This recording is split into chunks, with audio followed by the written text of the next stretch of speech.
Atos, capítulo 2, verso 42, diz assim a palavra do Senhor: Eles se dedicavam ao ensino dos apóstolos e à comunhão, ao partir do pão e às orações.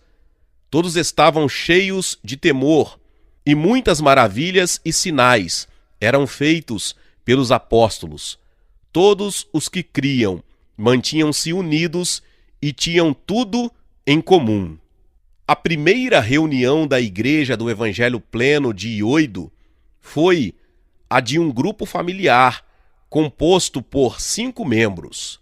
Eu, o líder da célula, a pastora Choi, a auxiliar, que mais tarde se tornaria minha sogra, e os 3 filhos da pastora, a irmã Sung Hai, que mais tarde se tornaria minha esposa, e 2 homens, Sung So e Sung Wang.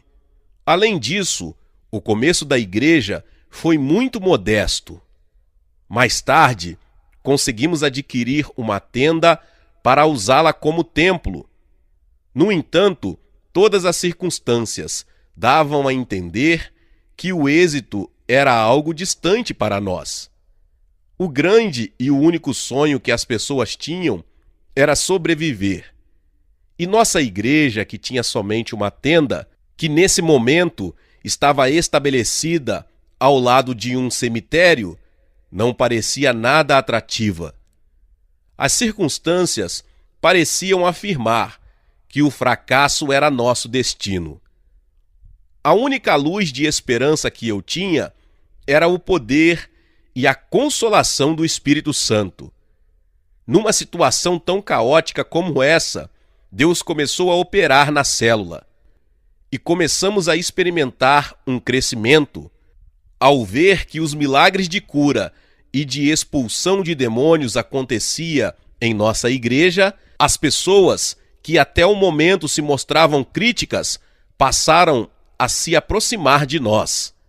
Começaram a correr rumores de que o poder de Deus se manifestava com muita força em nossa igreja, o que motivou muita gente a vir de distâncias consideráveis.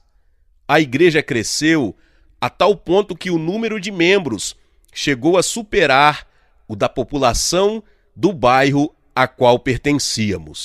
Antes de iniciarmos a igreja, na tenda ao lado do cemitério, já havíamos lançado raízes na região em forma de células. Eu estava prestes a concluir o seminário teológico. Minha intercessora, a pastora Choi, tinha o sonho de construir um orfanato. Dias antes, encontrou-se com a mulher que, anos antes, permitira que morasse em sua própria casa, quando ainda não havia acabado a guerra contra os comunistas.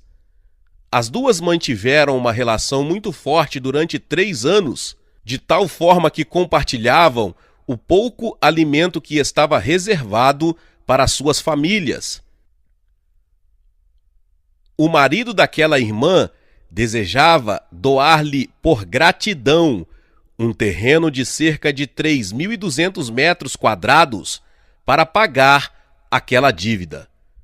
O sonho de construir um orfanato estava prestes a ser concretizado. Contudo, o fato de entregar os papéis de propriedade ao suposto responsável da construção acabou se revelando um erro, pois nunca voltou a aparecer.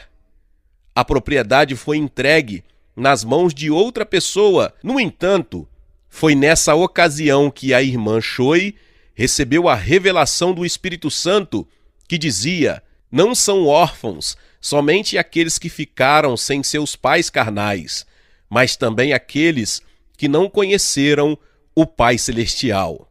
Enquanto isso, eu vivia na casa do missionário R.A. Johnston, trabalhava como tradutor de missionários, e meu único objetivo era seguir carreira dentro da teologia nos Estados Unidos. Quando recebi a notícia de que a irmã Choi abrira um orfanato, decidi ir vê-la. Meu único motivo era cumprimentá-la e orar por ela por alguns minutos. Quando cheguei ao orfanato, a única coisa que vi foi a imagem de uma mulher que estava tirando piolhos de um monte de crianças. Mamãe, como tem passado? Ouvi dizer que abrira um orfanato, mas vejo que luta com piolhos. Seja bem-vindo. E você, como está? Terminou com os preparativos para ir para o exterior? Sim, claro. Vou receber meu título de doutor nos Estados Unidos e espero que a senhora me acompanhe em oração. Creio que você vai conseguir. Você é muito talentoso. Claramente, vem à minha memória quando saíamos juntos para pregar nas estações de trem de Seul e na Praça Pagoda. Você se lembra disso? Claro, lembro que não nos deixaram subir no metrô por causa do tambor. E no fim, não tivemos outro jeito senão ir caminhando e tocando um tambor desde Soedaimon até a Praça Pagoda. Sim, é verdade. Que coragem nós tínhamos! Não nos sentíamos envergonhados por nada. As pessoas tentavam esconder suas lágrimas quando nos ouviam cantar louvores. Mas as pessoas gostavam mais de sua mensagem. Elas se deleitavam realmente com suas mensagens. A propósito, o tempo das chuvas está chegando. Creio que seria melhor construir imediatamente uma casa e começar ali mesmo uma igreja. Estou certo de que Deus estará com a senhora. Aqui terminamos a conversa e eu me encontrava ajudando na construção da casa junto com o pastor amigo e um carpinteiro. O único problema é que não tínhamos um só tijolo. Surpreendentemente, uma vizinha nos ofereceu que usássemos todo o material necessário para a construção da igreja, pois uma fábrica de tijolos lhe devia dinheiro. Era evidente de que a mão de Deus se movia a nosso favor. A madeira que fazia falta para a construção, nós a compramos fiado. Dessa forma, começamos a construir o que em pouco tempo seria nosso templo. Era minha responsabilidade planejar a construção, colocar os tijolos um em cima do outro, enfim, todo o trabalho de alvenaria. Um missionário nos deu uma mão com a questão da eletricidade. Tudo ia bem.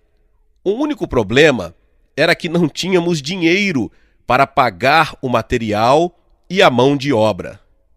Certo dia, recebemos a visita do administrador de finanças da empresa em que a irmã Choi certa vez trabalhava. O motivo da visita era um salário que eles deviam à minha futura sogra.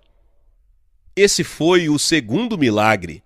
Eu me perguntava, como pode ser que as pessoas venham nos trazer dinheiro? Poderíamos ter sido totalmente ignorados. Indubitavelmente, Deus havia depositado dinheiro para a construção de sua igreja. Aleluia! Obrigado, Deus! Todos estávamos impressionados pela direção sobrenatural de Deus e chegamos a pensar que Deus tinha um propósito especial para a nossa vida. O total desses milagres tornou-nos possível pagar, nesse mesmo dia, todo o custo do material e a mão de obra. Eu mesmo desenhei a casa em 3 cômodos e uma cozinha. As portas que dividiam os cômodos eram corrediças. Isso era para aproveitar o pouco espaço que tínhamos, a fim de usá-lo como templo.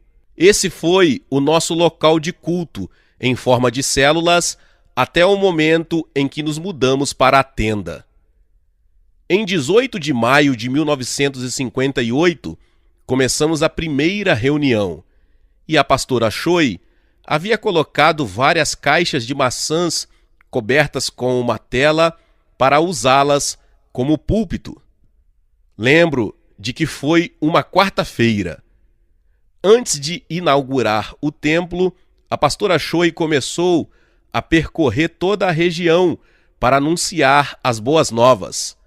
Enquanto ajudava a cultivar pimentas e arrancar ervas daninhas, e já conseguira a confirmação de 5 pessoas de que estariam no culto daquela noite. Quando morava na casa do missionário Johnston e preparava os papéis para continuar meus estudos nos Estados Unidos, recebi um telefonema da parte da pastora Choi. Irmão Cho, você pode dirigir o culto desta noite em minha igreja? Começa às 19 horas. É algum culto especial? Bem, poderíamos chamá-lo de culto de inauguração do templo. 5 pessoas se comprometeram a vir. Aceitei o convite. Eu estava tão entusiasmado que cheguei à igreja com 1 hora de antecedência.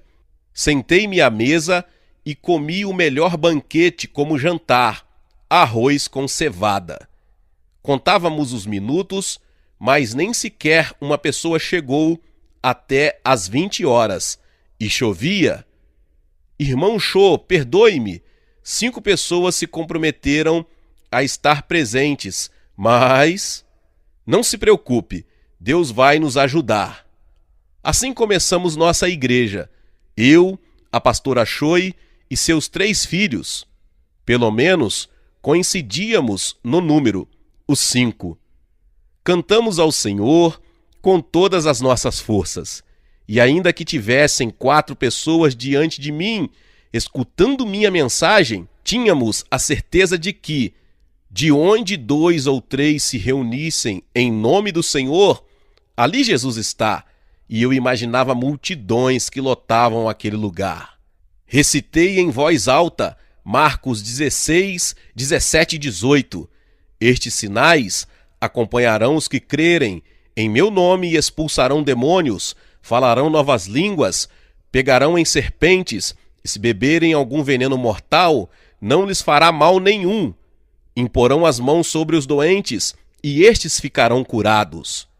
Se você crê nessa palavra, diga amém. Amém? Consegui apenas ouvir um suave amém. Oremos. Senhor, sabemos que há muita gente nesta comunidade, mas não veio nem sequer uma pessoa nesta noite. Mas pela fé, visualizo 30, 40, 100 pessoas. A tua palavra diz, segundo sua fé, seja feito. Abre a sua boca e eu a encherei. Sem visão o povo perece. Peço-te, Senhor, que todo Daejodom 30 chegue aos pés de Jesus Cristo. Em nome de Jesus Cristo. Amém. Senti uma enorme força interior que me impulsionava. Meus olhos não percebiam as circunstâncias, mas sim visualizavam por meio da fé. Senti-me cheio da graça de nosso Senhor Jesus Cristo e comecei a pregar com afinco uma mensagem que intitulei: Estes sinais acompanharão os que crerem. Jesus Cristo veio desfazer toda a obra do diabo. Jesus curou a mulher que sofria de fluxo de sangue por 18 anos. Levantou Lázaro dentre os mortos, expulsou demônios e curou todo tipo de doenças. Cristo vive e opera em nós. Jesus é o mesmo ontem, hoje e pelos séculos dos séculos. Creia em Cristo, receba Cristo. Estes sinais seguirão os que crerem.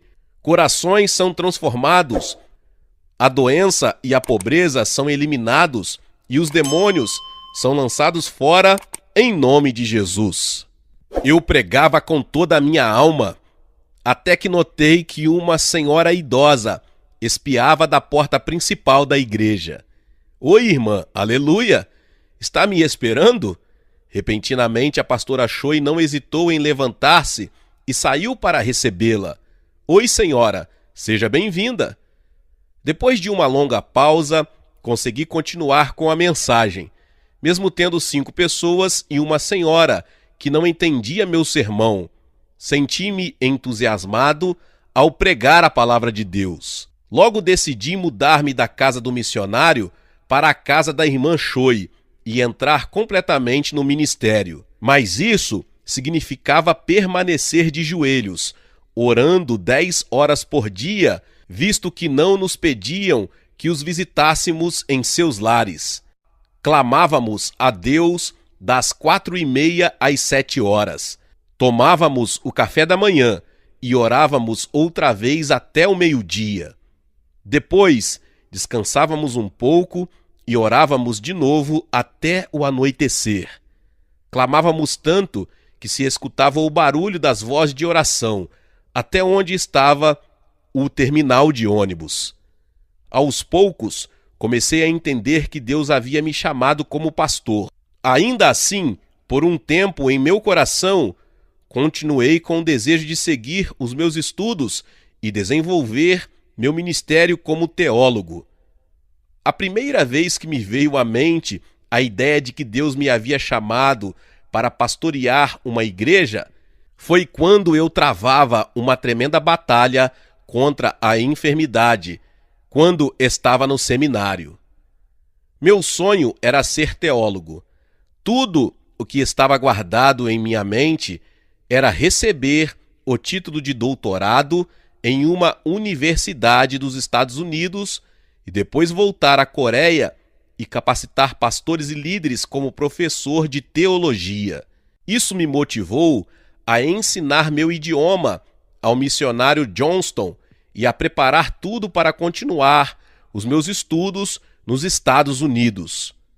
Era uma quarta-feira, a temperatura havia baixado drasticamente e para alguém como eu que sofria de tuberculose, o clima não era nada favorável. E como se não fosse o bastante, os médicos diagnosticaram que eu estava com pneumonia. A temperatura do corpo mantinha em 40 graus e os médicos chegaram à conclusão de que eu corria risco de perder a vida. Fazia muito frio no dormitório do seminário e eu me encontrava num canto lutando contra a enfermidade todos os dias. Fazia 4 dias que eu não comia nada e meus olhos estavam se fechando. De repente percebi que alguém batia em minha porta. Era a irmã Choi. "Você sente muita dor? Comeu alguma coisa?" Não pude responder a ela, pois não tinha forças nem para abrir a boca. A irmã Choi, que havia sido enfermeira no passado, deu-me um antitérmico e também me ofereceu um pão de carne. Devorei tudo, mas depois de alguns minutos, vomitei o que havia comido e desmaiei. Era uma convulsão estomacal. Logo percebi que, se não fosse pelo sacrifício da irmã Choi e de alguns colegas do seminário, não me teria recuperado. Isso fez brotar em mim um sentimento profundo de gratidão, tanto que certo dia aproximei-me de Choi e disse: "Quero que seja minha mãe espiritual." Todas essas experiências me levaram a meditar numa grande variedade de coisas. Por exemplo, descobri que havia deixado de lado o compromisso de entregar minha vida como pastor e ajudar os pobres e necessitados. Também descobri uma motivação impura que havia dentro de mim. Meu sonho estava baseado na sede por fama e reconhecimento, e não em que fosse para a glória de Deus. Tive a certeza de que esse desejo não era agradável a Deus e não hesitei em me arrepender e confessar todos os meus pecados ocultos. Depois dessa experiência, continuei lendo a Bíblia e alguns livros relacionados com teologia, assim como não deixei de orar com todo o fervor de minha alma. Subia todos os dias a um monte com outros colegas do seminário para receber a plenitude do Espírito Santo. Em outubro de 1957, H. Ehrman, famoso evangelista estadunidense, iniciou uma cruzada evangelística que se estenderia por 24 dias. Ofereci-me para ser intérprete. A guerra havia deixado grandes marcas e as pessoas estavam famintas, procuravam ouvir alguma palavra de esperança. O Espírito Santo começou a agir miraculosamente e senti que eu não era mais o mesmo. Pregava com tanto fervor que logo me disseram que as pessoas me haviam confundido com o evangelista. Meus colegas do seminário vinham todas as noites para participar da cruzada e depois ficavam por toda a noite orando. Certamente eu não queria ser exceção. Mesmo com problema de saúde, uni-me ao grupo de seminaristas na oração e intercessão.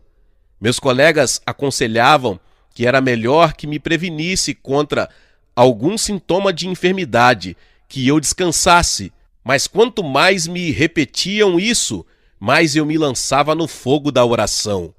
Por meio dessa experiência, cheguei à conclusão de que o chamado que Deus me concedera não era o de ser um erudito, mas sim um pastor. Glória a Deus, aleluia, que palavra poderosa! Louvado seja o nome do Senhor. Talvez você chegou aqui pela primeira vez e ainda não é inscrito aqui no canal. Se inscreva aqui no canal para acompanhar todas as palavras que são ministradas aqui no canal. Você também precisa ativar o sininho das notificações. Logo você vai ver a palavra todas. Clica nela, porque todos os dias são postados vídeos abençoados aqui no canal para te abençoar. Deixe também o seu like e não se esqueça de compartilhar esta palavra com mais pessoas. Meus irmãos e minhas irmãs, nos vemos nos próximos vídeos. Amém.